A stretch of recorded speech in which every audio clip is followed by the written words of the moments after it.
You're listening to Barbell Logic, the podcast where we talk about what it means to experience strength and how you can use simple, hard, and effective strategies in training and nutrition to improve your life.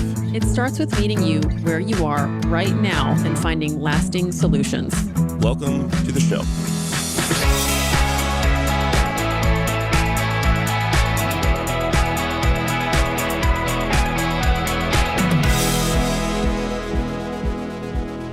Hey, y'all. Welcome to the Barbell Logic podcast. I really wanted to say, hey, everybody.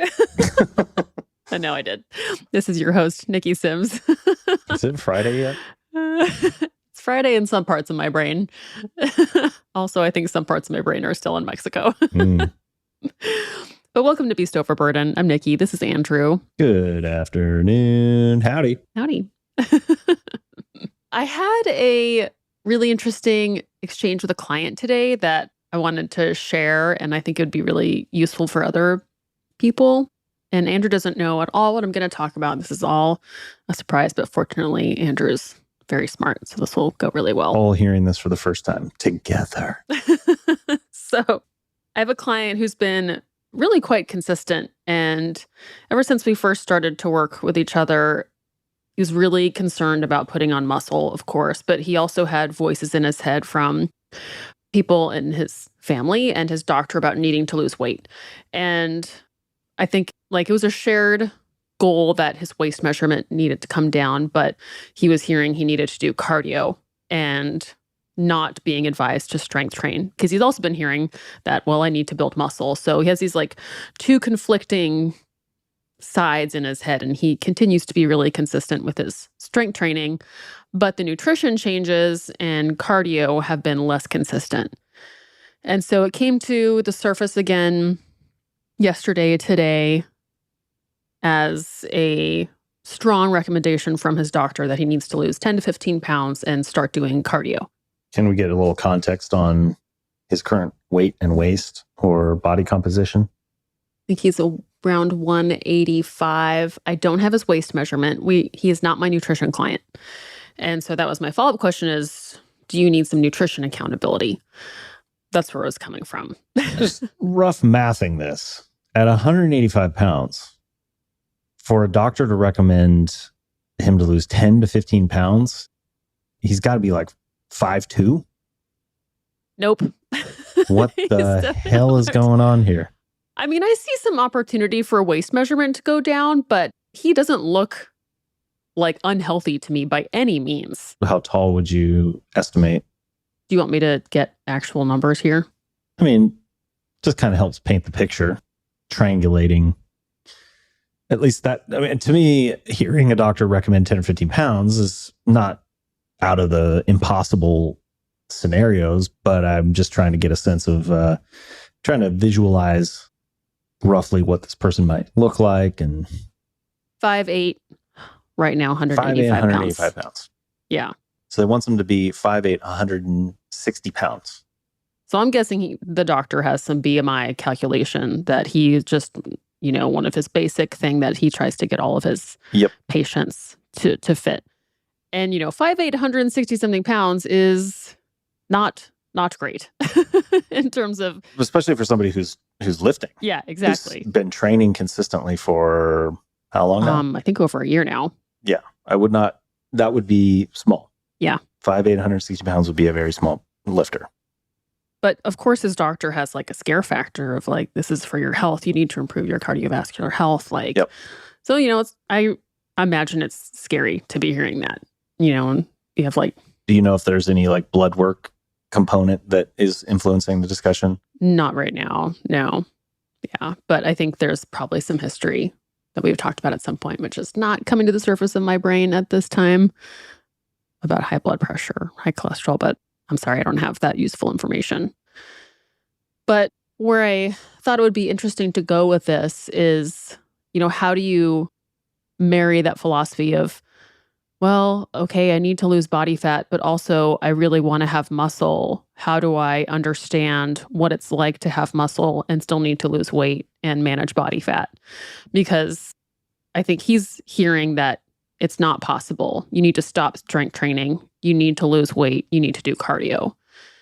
And he's still fighting for his strength training, but he even said, he's like, I'm confused. Doctors don't advocate for this. He just wants me to stop doing this and lose a bunch of weight. Some doctors. Yeah. It's really interesting to me how there are highly educated medical professionals that seem to completely misunderstand what I consider basic physiology. Basic, this is how the body works in the real world. Like what exactly in this context? Maybe they understand physiology, but they have no concept of practically how to change the body or to manage body composition, or Yeah, it's a muscle thing. not understand how the process of building muscle or losing body fat works in what appears to me the most basic sense. Now, I will at the same time give doctors the benefit of the doubt that where, people or anyone that I hear in a medical profession that is giving this kind of advice, that it's possible that the individual might not be hearing the advice because the individual doesn't understand. There's maybe some edge cases where that's the case. Like the doctor might not actually be saying what that individual is hearing. Sure. But the idea that you can't strength train while managing your body composition is not correct. Right. Period, full stop, end of story. Yeah. And I'm thinking, there are definitely a lot of adverse health conditions that come from having a hip to waist ratio where your waist is bigger than your hips. Like that tends to be correlated with a lot of cardiovascular disease and metabolic disease. So I think they have that truth in their head. But then, like you said, they don't see the full system. I think some doctors can be good at looking like, I need to fix this shoulder. I need to fix this thing. But there's no thought into, how is this man going to be living in 20 years? He needs to have muscle on his skeleton. So how do we make sure that we're in a healthy body fat zone and still appreciate how he needs to live in the next 20 years? Yeah, I think it's the going back to giving the benefit of the doubt to whoever's telling him that he needs to lose the weight, that their intentions are good. I'll grant them that. But the mental model is broken. And the mental model they're using, I would agree, is most likely a BMI calculation. Yeah. Which I'm not going to say that BMI is some people are, would say that BMI is completely useless. I don't know that that's entirely true. But I just think you have to understand the components of it. And to, as a blanket statement, say, lose 15 pounds to get from 185 to 160 so that your BMI, as the value metric, if you will, is in line with what the charts say it should be based on its height, is, I would agree with you, missing the forest through the trees, that you're hyperfixating on this metric that is not going to give you the best indication of your long-term quality of life. Yeah. And for most people that are lifting and that have more muscle mass than the average person, is not going to give you a better result. Now, it's not to say that he can't lose weight either. Right. I just think that the conversation is missing good first principles as to what the real value metric is and how to go about getting there. Right. And I also think the model is kind of inherently broken, like you were saying, about how do I lose weight? Where, the first thing that would pop into a lot of minds is, well, I need to go on runs. I need to do more cardio. Right. And that is not going to do it. That is not going to make you lose 10 to 15 pounds. Independently. Independently, that itself, yeah. Yeah, just only adding running, unless you are right at maintenance level of caloric intake, and that extra physical activity is enough to put you at a slight deficit. Right. But it's not because of the running. It's that you've increased in physical activity. Yes. It's the calories out. To a point where you're in a deficit. Yeah. And so I tried to simplify it to give him things to think about, to, I guess, kind of paraphrase myself. I said, you will lose weight when you are in a caloric deficit. You're in a caloric deficit when calories out is greater than calories in. Calories out comes from exercise and existing. It takes Mostly existing. calories just to exist. And I don't think that's something that people understand. And that is why muscle really benefits you, because the calories you need to simply exist increases.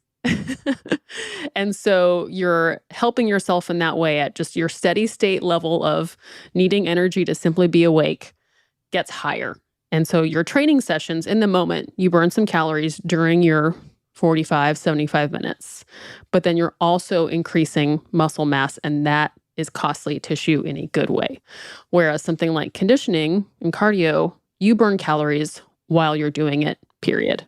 And you can flip that example on its head that most people will relate to as common knowledge that your metabolism slows down, quote unquote, slows down as you age. Most people perceive and believe that your metabolism slows down as you age, which is not true depending on how you look at it. The metabolic process does not slow down. Yeah, it isn't just this metabolic boss who's like, I'm going to be slow now because I'm retired. No. What's actually happening is that it's taking less energy to exist because most people, or pretty much everybody, eventually is losing muscle mass. And it becomes this really difficult battle to fight that I think most people struggle with, especially if they're not strength training, because you're losing 10% of your muscle mass a year after, age 40 on average. And unless you're fighting to retain that, you're in this death spiral of, literally, if you zoom out far enough, of losing muscle mass. So the only way to maintain or lose body fat is to continue to produce your calories. And then you lose more muscle mass.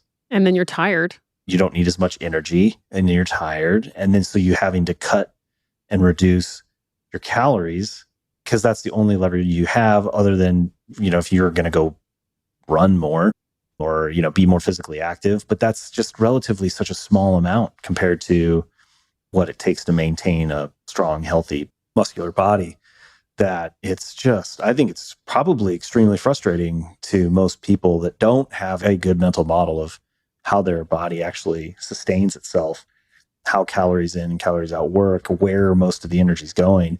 And, this is why you see the stereotypical cardio bunny or a person that runs, just goes on the treadmill and just keeps getting more and more body fat as they age. Yeah. And usually there's an increase in appetite in both circumstances, in lifting and in bursts of cardio. And, it takes a lot of time doing physical activity to burn calories. Oh my gosh. Have you ever sat there and just watched? It's ridiculous. Even let's give the calorie counters on this treadmill or whatever the benefit of the doubt that it's accurate, which it's not. But just watching it go up is brutal. Yeah. And even in, there were actual studies, and I think you needed to train or exercise 3 hours a day for 9 months to lose 2 pounds. It was something that ridiculous, or not ridiculous, but extreme, where it's just I don't have the time or energy for that. With maintaining calories. Yeah. Consistent, yeah. It's so much activity. And so it's, what sides of that equation can you play that will maintain your quality of life? And it's putting on muscle mass and then monitoring or creating a slight caloric deficit that you put yourself in for a period of time where you're not going to totally sacrifice a bunch of muscle, which means, depending on how much body fat you have to lose, 1/4 pound a week, 1 pound a week, and then you take a break and you go into maintenance. So that, you're going to, whenever you lose weight and the more leaner you are, the more true this is, you're going to lose some body fat, some muscle. Yeah, I just had a client who over the last 9 months has lost about 50 pounds. I think 50 pounds total for the year. He started the year at 280, almost 290, and he's in the 230s now. Dang. And went from 23, he just did a DEXA scan before and after, went from 23 to 17% and change. And his lean body mass, I think he lost 0.5 kilo of lean body mass. Wow. which is pretty good. I mean, for that much, out of the 50 some odd pounds that he lost, roughly a poundish was muscle. And I know his PRs have been happening still. I think he's about to hit a press PR, surprisingly, like really surprisingly. Wow, that is surprising. Yeah. But he's had some back issues, so we've sort of just been rehabbing that. His bench and his press, though, are pretty much held stable. So even in a case where you have pretty significant amount of excess body fat to pull from as he was cutting, you still lose some lean body mass, because going back to the same first principle that muscle is really takes more energy to maintain. It's also when your body is perceiving itself to be in a deficit, in kind of borderline, you're not technically starvation mode, but your body is designed to resist losing weight or losing. It basically doesn't want to let itself die. So yes, thank you, body. It's going to, let go of some of the more expensive tissue to maintain, which is muscle mass. So that's just kind of the reality of how that process goes. But the slower you can go, the better. And right. I think I've talked about that before with one of my clients who did a very carefully controlled weight loss of about a pound a week. And he was disappointed with the amount of muscle mass he lost. Pretty lean guy, went from like 92 kilos to 85 or something like that. So it was only like a 10 or 15 pound loss over a few months. I think that's a lot. Yeah. But in hindsight, he would have preferred to go with a quarter to a half pound a week on average. That's so interesting. When someone starts the process with like, I need to lose a lot of weight fast. Yep. And then they feel what it's like on the other side. And they're like, man, I lost stuff that was really hard to earn. Totally. And I mean, take it to the extreme of that, where, the bodybuilder extreme, that your body starts shutting down like major functions. Yeah. As you start getting into the ultra lean. You get extremely anxious. You can't sleep. Your testosterone, like there's basically, if you're a natural bodybuilder, I was just reading about this earlier today, that you go hypogonadal, like your testosterone is essentially zero at, oh my God, we're talking now single digit body fat percentages. Show ready. But, there's a reason that most bodybuilders are not natural, because they basically have figured out over the years to replace all of the things that your body stops producing with exogenous supplements, testosterone, growth hormone. The list goes on. I think they're on so much stuff now because your body just doesn't want to do that. Your body does not want to be that lean. Yeah. Granted, that's not a problem for most people, but the point is that being in a caloric deficit is not a good thing, for sustaining optimal levels of energy and health. You want to minimize that, and you want to be patient with that process. Yep. It's a long, steady game. Have you had a chance to talk to this example? Not since then. I'm excited to hear from him again, and I'm going to ask some more follow-up questions about like, what is this 10 to 15 about? Where did this number come from? And I mean, I feel like a totally different human when I'm 2.5 pounds lighter or heavier. Yeah. Like that just sounds really hard to lose 10 to 15 pounds at his body weight and height. Like, well, yeah. And he's not that much heavier than you are. Right. Yeah. He's got and shorter 20 pounds on me. So yeah 20 pounds and 2 inches. So you are significantly leaner. What I try to help my clients in that situation think about and give the mental model that I try to give them is that there are 3 value metrics that I try to consider. One is body composition. And I do think there's a detriment to having excessive levels of body fat relative to lean body mass in terms of your metabolic health. Obvious. Well, I shouldn't say obvious, but there's extensive amount of research showing that there is a point in which having a significant amount of body mass or excess body fat is not going to be good for you in a lot of different ways. And I think everybody's on the same page there. But the whether or not to do or how much conditioning to do is, in my opinion, a value metric around cardiovascular health, which I do think is worth considering. And it's why you hear strength and conditioning as part of the things we do is, I think, or at least most people in the fitness industry talk about strength and conditioning, because I do think there's an argument to be made for cardiovascular health that you need to do more than just lift. Your ability to, for your heart to operate well, for your body to process oxygen efficiently and effectively, which also sustains your ability to train heavy with barbells. I think it's not an independent variable or factor of your training, but it is a component of your training that is important to include for long-term health and performance. And then there's muscle mass and strength. I think there's a piece in there around food quality that might kind of stand independently. I think that you can achieve all of those things without prioritizing or being intentional about food quality. But I think food quality, focusing on food quality or prioritizing food quality decisions around fiber and protein and, whichever you prefer and or perform better on between fat and carbs for your energy source, those things are going to impact the ability to accomplish your goals in the other three. So maybe I would argue there's those 4 factors. And of course, we could go into sleep and hormonal health and all those. There could be a list of 10 if yeah. There could be a long list. But in terms of the questions where your client is coming from, that I sympathize with a lot, because that's very common for people. And whether it's your friends, family, or your doctor, to say, in order to be healthy, you need to go running, or, you need to get more. You need to do more cardio. Yeah. Yeah. Something like that. Yeah. But the key is why, understanding the why behind that. And I think most people don't have the right mental model for the why.